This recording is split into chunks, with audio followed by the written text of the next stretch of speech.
Good morning, everyone. We're going to open service today with our welcoming song, our opening song, recorded by Lynn Israel.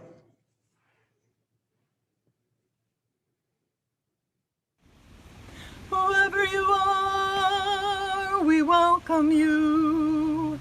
Wherever you come from, we welcome you. Whomever you love, we welcome you. Whoever you are, we welcome you. Wherever you come from, we welcome you. Whomever you love, we welcome you.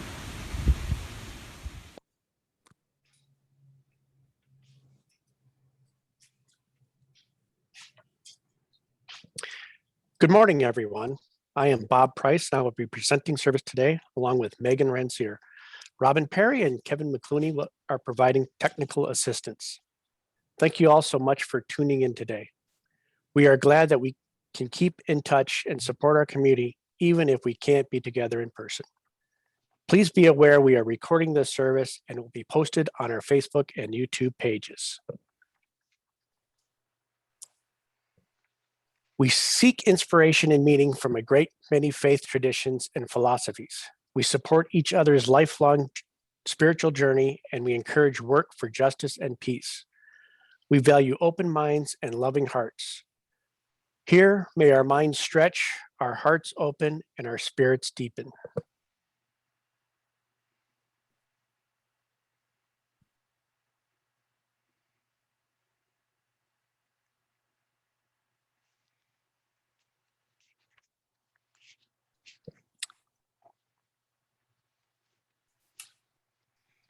Please take a moment to think of all your friends at MVUUC. Greet them with a comment in the chat box, and remember that you can still reach out to them through email, phone, social media, or video chat. Physical distancing does not need to mean emotional distancing. Let us support one another.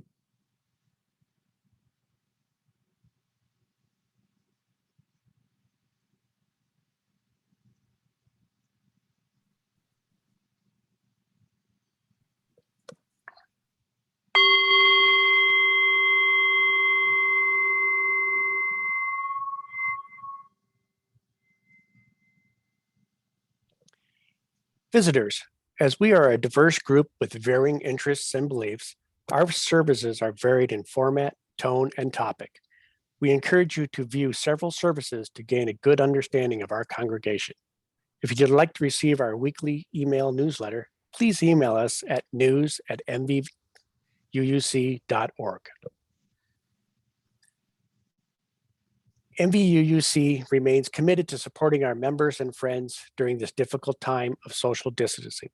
For that reason, we are coordinating assistance with groceries, phone calls, and other needs.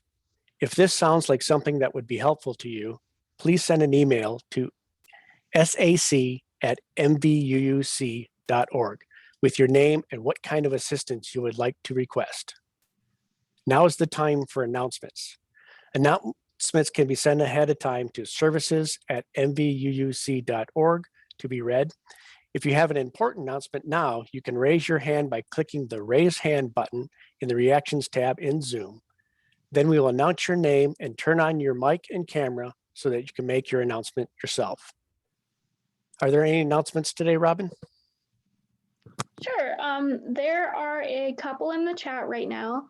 Noelle wants to remind everyone that next Sunday on the 4th, we will be having an in-person coffee hour and egg hunt next weekend at MVUC starting at 11 in place of kind of regular service. It's going to be all outdoor. Please wear masks, and we are hoping for good weather. There is also an announcement from Susan that there will be no yoga this week on either Monday or Wednesday. One from Lisa, remember that the blood drive will be this Saturday on the 3rd from 9 to 2 at MVUUC. And then also, don't forget that our pledge drive for this year has already started. You can find the pledge forms, both the whole thing or just the pledge page, either in the most recent newsletter that has been sent out. It will be again in next week's newsletter, and then also in the little Sunday morning blurb that gets sent out in the morning. And those are announcements for today. I'll add just one more announcement, sorry. Today is the last day of our collection drive for the cocoon. There will be no in-person drop-off, but the Amazon wish list of the cocoon is posted in this week's newsletter. So if people want to click on that and just order directly from Amazon or make a direct monetary donation, that would be fabulous. Just please let me know if you could send me an email at sac@mvuuc.org. Then I will know that you made a donation and I can acknowledge that. So thanks everyone. The chalice will be lit today by Megan. Please join me in reading the words for the chalice lighting that will appear as a comment in the chat box. Let this light remind us that those who contemplate the beauty of the earth find reserves of strength that will endure as long as life lasts.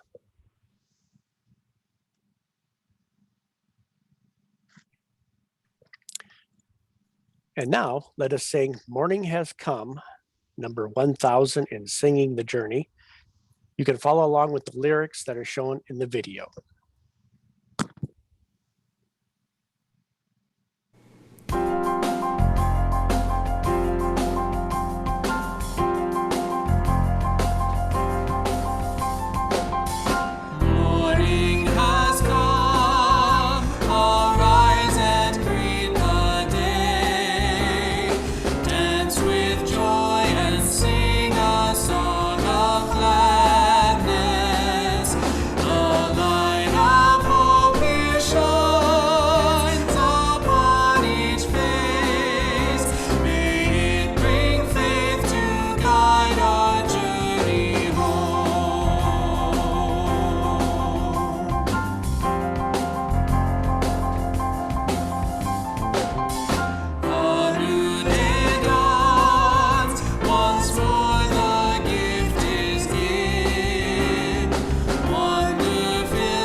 Our opening words for today come from the Persian poet Hafez, and I'd just like to tell you a little bit about Hafez.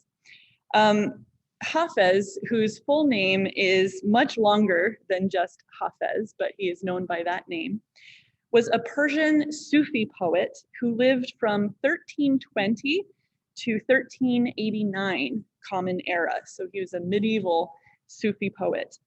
Like other Sufi poets, Hafez wrote from the viewpoint of one who is intoxicated with love for the divine, whom he refers to as the beloved, but who also suffers because of his separation from the divine. For that reason, his poetry and the poetry of many Sufi poets dwells on themes of wine drinking, intoxication, love, longing, and living life to its fullest, enjoying the beauty of the earth and the splendor of the divine. So this is a poem from Hafez called Song of Spring. The gentle breeze will blow anew vitality to the barren earth. The old will become young. Persian lilacs will offer the white lily their fragrant red cup. The narcissus eye will glimpse the anemone. Because of the tyranny of separation endured, the nightingale shall speed into the rose garden, bursting with song. If I've left the mosque for the tavern, don't complain. The ceremonies stretch on far too long, and time is short.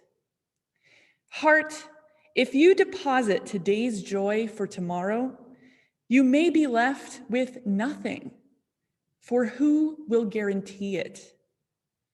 In the month before the fast, drink your fill of wine, for this sun too will set. In Ramadan, these will be out of sight. The rose's beauty is very dear. Enjoy its petals when it is here.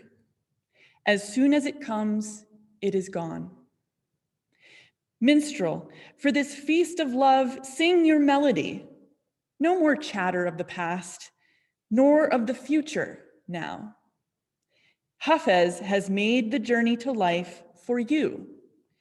Bid him fond adieu, for soon in death his passing, he shall be.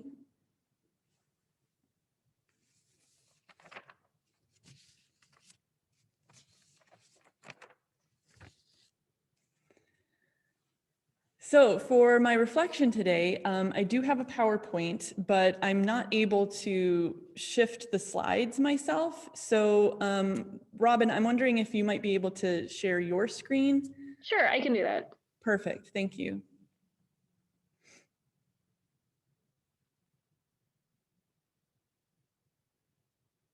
Awesome.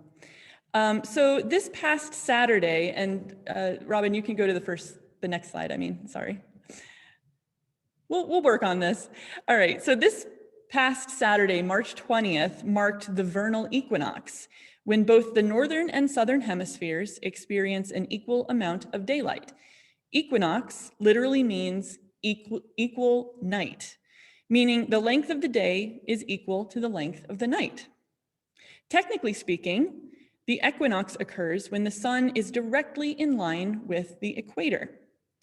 For those of us in the northern hemisphere, it marks the beginning of spring, as the daylight hours continue to lengthen until the summer solstice in June. And you've all probably already noticed the lengthening days, and I very gratefully have noticed that. But humans are fairly impatient creatures by nature, so cultural celebrations of spring tend to take place well in advance of the vernal equinox. Very likely, these rituals began as human efforts to ensure that the celestial rebalancing and eventual return of longer daylight hours would take place. The regularity and age of these rituals is a testament to the symbolic as well as the biological importance of spring to human communities throughout time. I'd like to share a few descriptive examples of the many celebrations of spring from around the world. Next slide, please, Robin. Of course, any place or culture, oh, sorry, I forgot about this part. Okay, so in Bulgaria, the 1st of March is celebrated with shouts of CHESTITA Baba Marta. So if you want to try that, just repeat after me. CHESTITA Baba Marta. Awesome, I could hear you. So that means Happy Grandma March. And the wearing of red and white bracelets called martinitsa. I don't know if you can see mine, but I have it right here. My friend Jessica made it for me. So you wear these red and white bracelets called martinitsa, and in Bulgarian folklore, Baba Marta is a mythical figure who brings with her the end of the cold winter and the beginning of spring. Baba Marta is believed to be a grumpy old lady whose moods swing very quickly, and it reflects in the changeable March weather. So, you know, today started out pretty rainy. We have lots of spring rains and very windy, but we've been getting these occasional glimpses of sun. So definitely Baba Marta is having a mixed mood today. So the belief is that when she's smiling, the weather was sunny and warm. But if she got angry, the cold would stay longer. By wearing the red and white colors of the martinitsa, which symbolize purity and vitality, our predecessors asked Baba Marta for mercy. They hoped that it would make winter pass faster and bring spring. Bulgarians traditionally wear the martinitsa until they see a sign of spring, like a specific flower or a specific bird. In Bulgaria, it's the stork. And then they leave, they take off the martinitsa and they leave it on a flowering tree or bush. And after service today, I'm planning to leave my martinitsa on one of our trees because I've been seeing signs of spring everywhere. Today and tomorrow in India, so next slide, please, Robin. I almost called you Marta.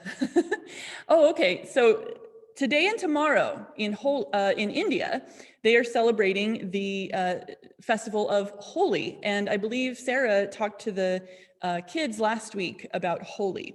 So Hindus will celebrate the beginning of spring with Holi, an ancient festival that is marked by parades, folk songs, and a tradition of throwing colored powder at one another as a sign of affection. Again, the colors have symbolic meaning. Blue represents the god Krishna. Red represents love and fertility. Green symbolizes spring and new growth, and yellow is the color of turmeric, which is a spice native to India and a natural remedy. I think the next slide is also Holi, where you can see, so you see the colored powder there, and the next slide you can see people covered in these different colors of powder. So I think last week there was some talk of maybe trying a Holi festival next year. We'll see. I think that would be really fun. So yeah, go ahead, Robin, thank you. Of course, any place or culture that has been influenced by Christianity has some variation on the carnival celebration, which took place at the end of February this year. Whether you call it Shrove Tuesday, Mardi Gras, or simply Carnival, this event was intended to be a last hurrah before the austere season of Lent. However, it's easy to see how these celebrations are also closely tied to the anticipation of spring, as an expression of joy at having survived another winter and an outpouring of life-affirming rapture and an embrace of the earthly pleasures that make life worth living. Let's move forward. So I'd like to walk you through one more celebration of spring that is less well known in our part of the world, but also has a few surprising similarities to more familiar spring festivals. So this is the holiday of NO-ROOZ. So if you want to try saying that, it's pronounced NO-ROOZ. Which literally means new day in Persian. So it's commonly described as Persian New Year, but it's a spring holiday that is celebrated throughout the Middle East and Central Asia. Yeah, you can go ahead, Robin. I keep forgetting where my indications are. So yeah, NOWRUZ was originally a Zoroastrian holiday. And of course, Zoroastrianism is one of the oldest world religions, named for a person named Zoroaster. Sometimes he's referred to as Zarathustra. So he was the main prophet of Zoroastrianism. This religion was founded approximately 3,500 years ago, and it was one of the first, if not the first, monotheistic religion. The basic philosophy of Zoroastrianism is based on duality between good and evil, light and dark, creation and destruction. And I think the next slide has a nice image on it, kind of a classic Zoroastrian image. Yes, there we go. So this duality operates both cosmically through opposing forces in the universe and morally through opposing forces within the mind. Zoroastrianism teaches that mankind is ultimately good and that this goodness will finally triumph over evil. Zoroastrians believe that the elements are pure and that fire represents God's light or wisdom. And obviously, Unitarian Universalists also use fire in their ceremonies.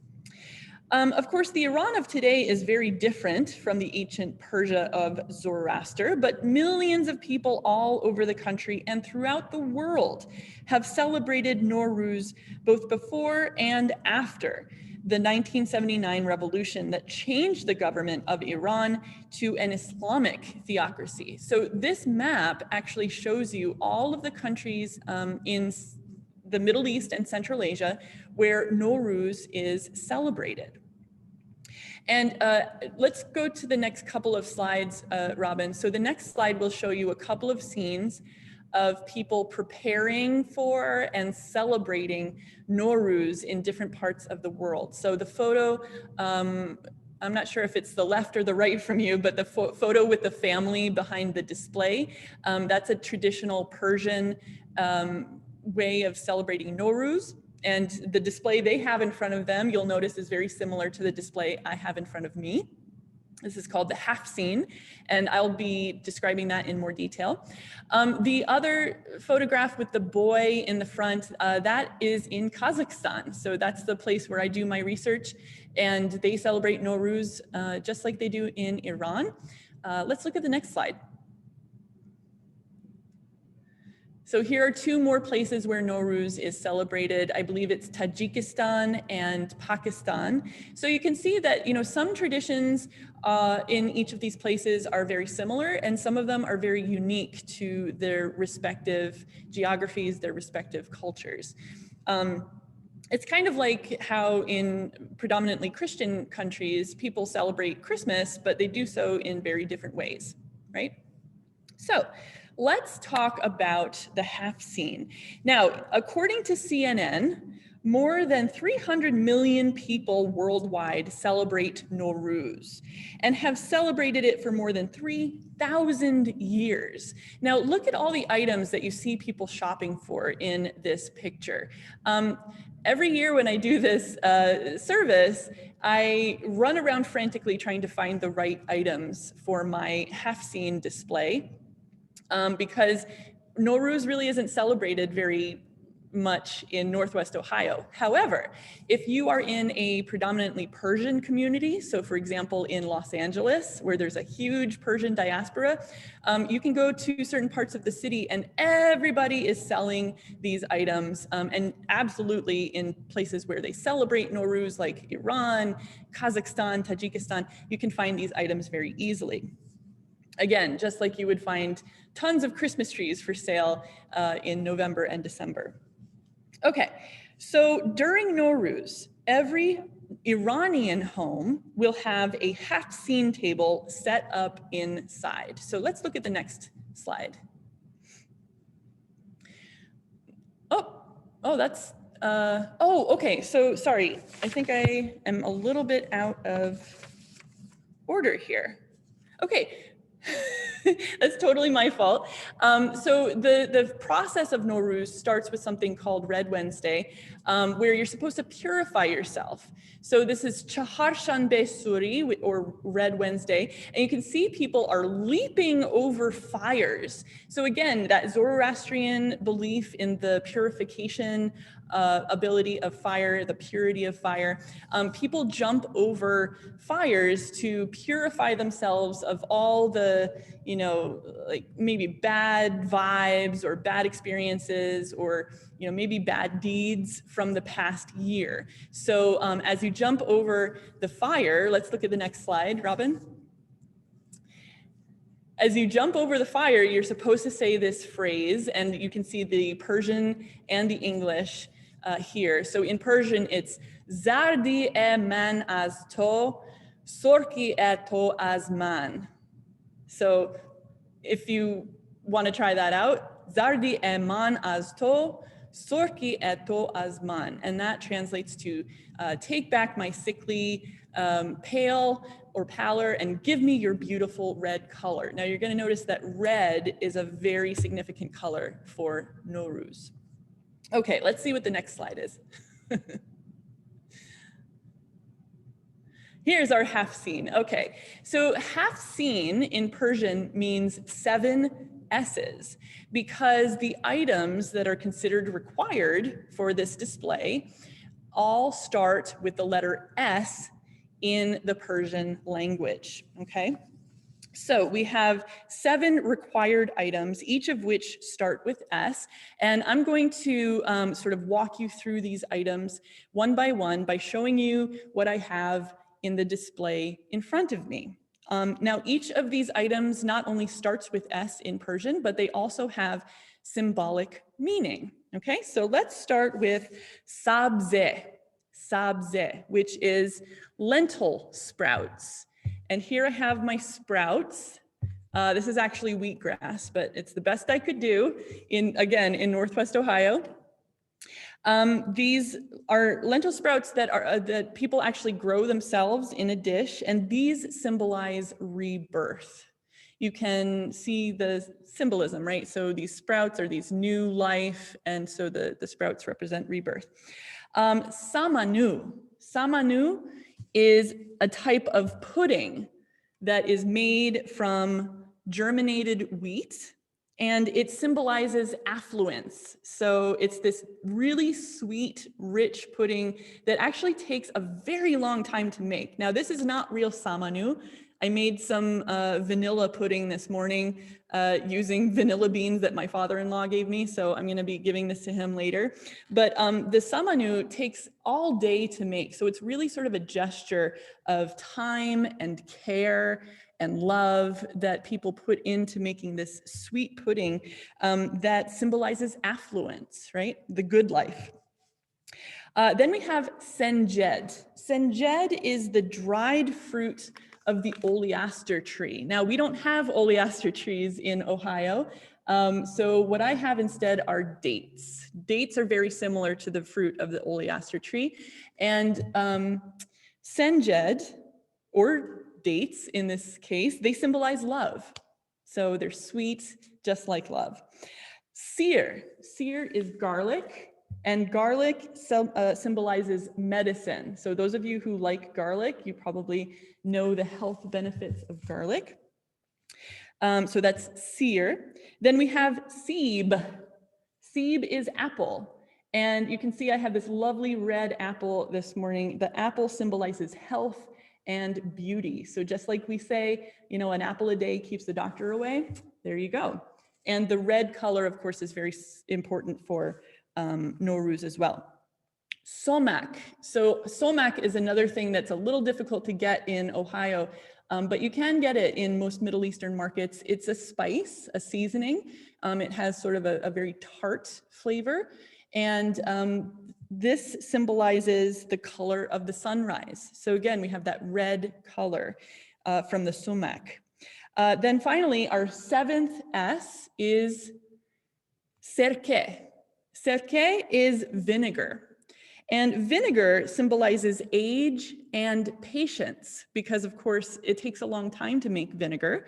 And if you have the patience, then you reap the benefits, right, of both old age and the wisdom of old age and the patience that you cultivate during that time. Now, other symbols of good luck can also be placed on the table, such as a mirror. So I have a little mirror here to symbolize the light of wisdom and creation. You can have a book in your HAFT scene. So you can either have a Quran, which actually we do have one here at MVUUC, so I included that in my display, but you can also have a book of poetry by Hafez. And we already heard one of his poems today. You can have a goldfish in a bowl. So if you notice the little fishy that I taped to our Joys and Concerns Bowl. It's interesting how a lot of the things that we do for our UU services actually dovetail very nicely into the HAFT scene display. So I just have my little fishy guy taped there. A goldfish in a bowl is sometimes included in the HAFT scene to represent new beginnings. Okay, and then you can also place coins. So I have coins here to represent wealth, a candle, obviously, to represent light, or you can also have a decorated egg. So I didn't decorate my egg, but I have an egg. Another tie-in, right? Those of us who celebrate Easter and those of us who will be doing so next week, eggs are very important, but they are also important in the NOWRUZ celebration. So the next two slides just sort of review everything that I just said. So let's look at the next slide, Robin. Okay, so there we have our 7 S's. See if you can pronounce them. I'll say them and then you say them back to me, okay? SAZDEH, SABANU, SENJED, SIR, SIB, SOMAK, SERKE. All right, so those are our 7 S's. Then the next slide shows you some of the optional items. So these also mostly start with S. So seke, the coins, son bowl. Oh, I forgot my hyacinth, this beautiful purple hyacinth. And I noticed that there are purple hyacinths growing outside the MVUUC building this morning. So those are absolutely beautiful. Sham, which is the candle, enlightenment. Shirini, so sweets, you can put candies around your HAFT scene table for sweetness. The egg, not an S word, Tohmed Morg, which represents fertility. And here's our fishy, our mahi, representing life. And then you can have a book of poetry or prayer. Okay, so a lot of different options here, and the display is beautiful, and people keep it in their homes for several days, just like people keep the Christmas tree in their homes for Christmas celebrations. Okay, let's look at the next slide, see what we got. Okay, so the Festival of NOWRUZ in Iran concludes with something called SIZDEH BEDAR. And that is when people take the sprouts that they've grown for their HAFT scene table, and they take them out of the container and they throw them into a river or a lake. The sprouts are thought to absorb all the negative energy from each home. And when you throw them into the river or the lake, you ensure good luck for the next year. So you take all that absorbed, all those absorbed bad vibes, and you just toss them out and start fresh. So more spring festivals will be taking place in the near future. Robin, I'm not sure, let's see what's on the next slide. I'm not sure if there's any more, but, oh yeah, okay, we'll pause on that one. So a very common saying in Iran for NOWRUZ is NOWRUZ Mubarak, which just means Happy NOWRUZ. So let's try saying that to each other. Repeat after me, NOWRUZ Mubarak. I could hear you again. Sounds good. All right, so more spring festivals will be taking place in the near future. Passover and Palm Sunday are celebrated today. Easter will be celebrated next week on April 4th.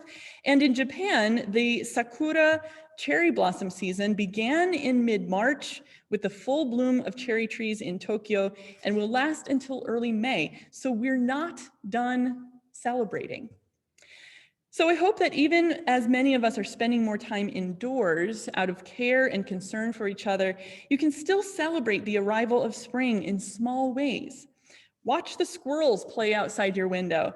Listen to the sound of the birds and maybe try to find them if you have some binoculars. Watch the return of bright green in the grass and buds growing on the trees, the return of flowers like hyacinths and daffodils, and hopefully you can step outside to feel the sun and the return of warmth. Even in a time of social distancing, we can connect to each other on a fundamental level through a shared celebration of spring. And I think I don't need the, oh yeah, see, that's nice. Thank you so much, Robin. I apologize for adding that to your responsibilities today.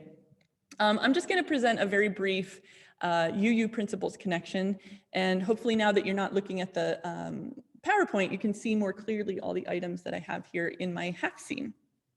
So celebrations of spring around the world recognize the common human experience of anticipating and celebrating spring. Although these traditions come from diverse places and peoples, they serve as a reminder of how closely connected we all are to the natural world and the cosmos beyond, part of the interdependent web of all existence that we strive to honor as UUs. Just as human communities around the world mark the coming of spring with various cultural practices, the larger community of life marks the transition of seasons in its own ways.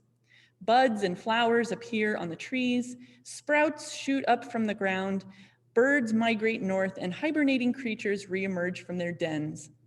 Because we are all inhabitants of the same planet, we all respond to the way that planet changes, the way it tilts on its axis, the way tectonic plates periodically shift, the way that weather patterns respond to a warming climate. It reminds us that we are all part of a community of life on Earth, that we are all connected in fundamental ways, down to our very molecules. As Carl Sagan wrote in his seminal work, Cosmos, every life form on Earth has a different set of instructions, written out in essentially the same language. The same patterns are employed over and over again, conservatively, ingeniously, for different functions. And at the very heart of life on Earth, the proteins that control cell chemistry and the nucleic acids that carry the hereditary instructions, we find these molecules to be essentially identical in all the plants and animals. An oak tree and I are made of the same stuff. If you go far back enough, we have a common ancestor, end quote. There's a phrase in the Lakota language that encapsulates this concept of common ancestry and interconnectedness. And this phrase exists in numerous Native American languages, but in Lakota, the phrase is Mitakuya Oyasin, or all my relations. The idea that we are not only related to our immediate human relatives, but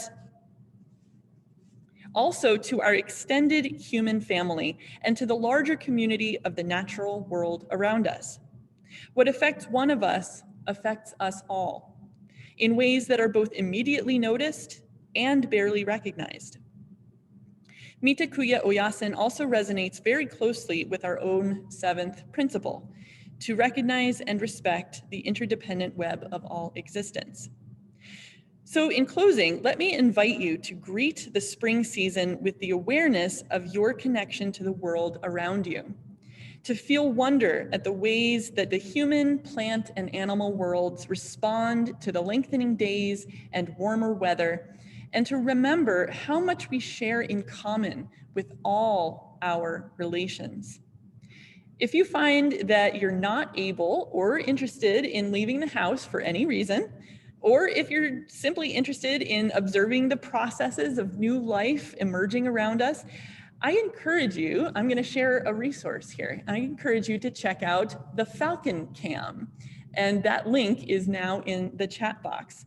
So there has been a peregrine falcon pair that has nested in the Wood County Courthouse bell tower for 11 years now, and they're back. They have 4 eggs that they are very consistently warming and paying attention to.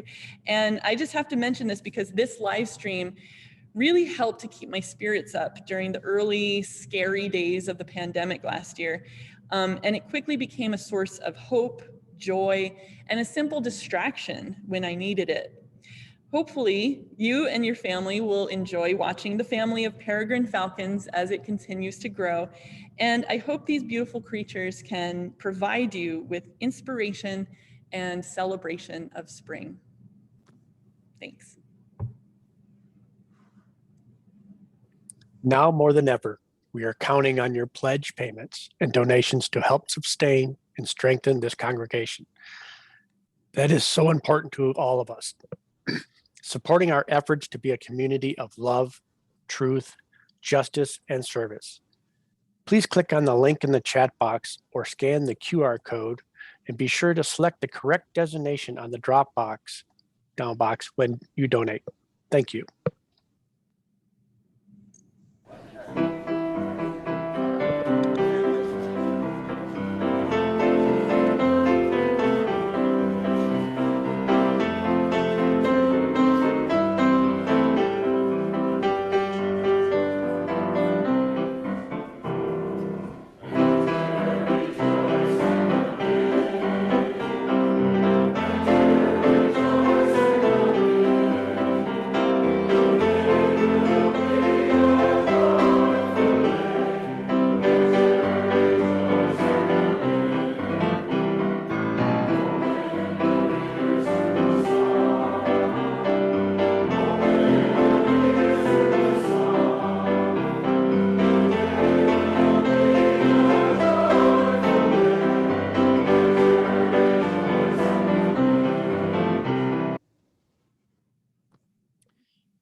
Now is the time for sharing joys, concerns, and milestones.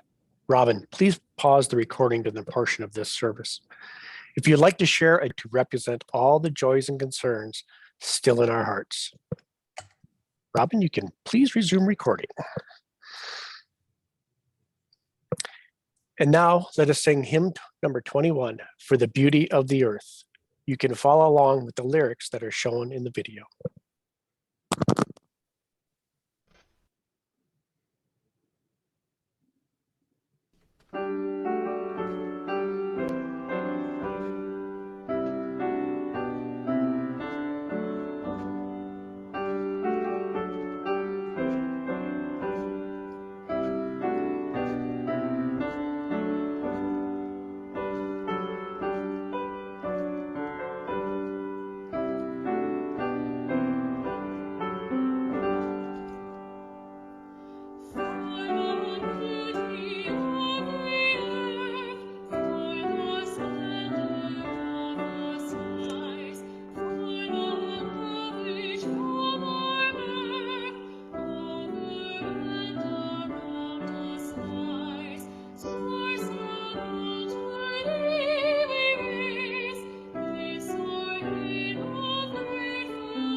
I apologize. I thought that the lyrics were going to be in the video, but I think I was thinking of the closed caption. So I'll remember that next time I use that video.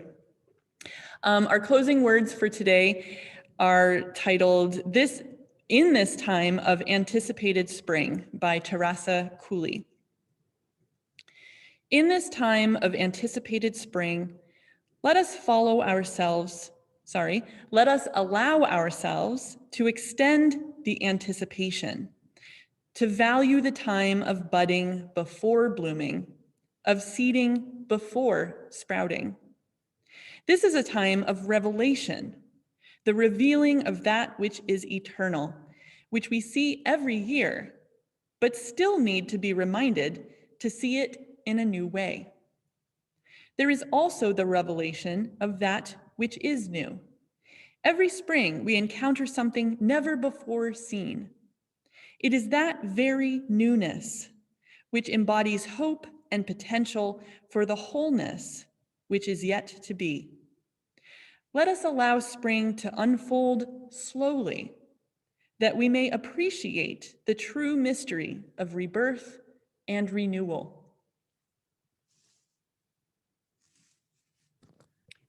Please join me in reading the words for extinguishing our chalice that can be found in a comment in the chat box. May we be blessed by our connection to one another. May it make we prove worthy of it.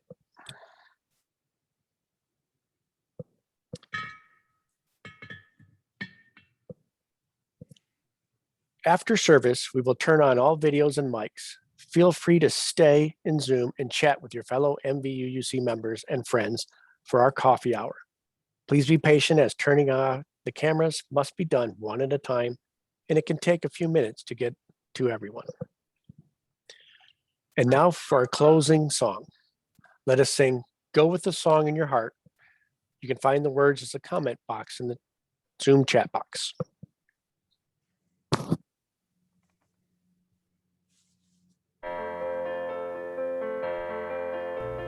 Go with the song in your heart. Go with music in your soul. Leave with the memory of a melody. Go with the song in your heart. Go with the song in your heart. Now until we meet again. The joy of music is our gift to you. Go with the song in your heart. Leave with the memory of a melody. Go with the song. Go with the song. Go with the song in your heart.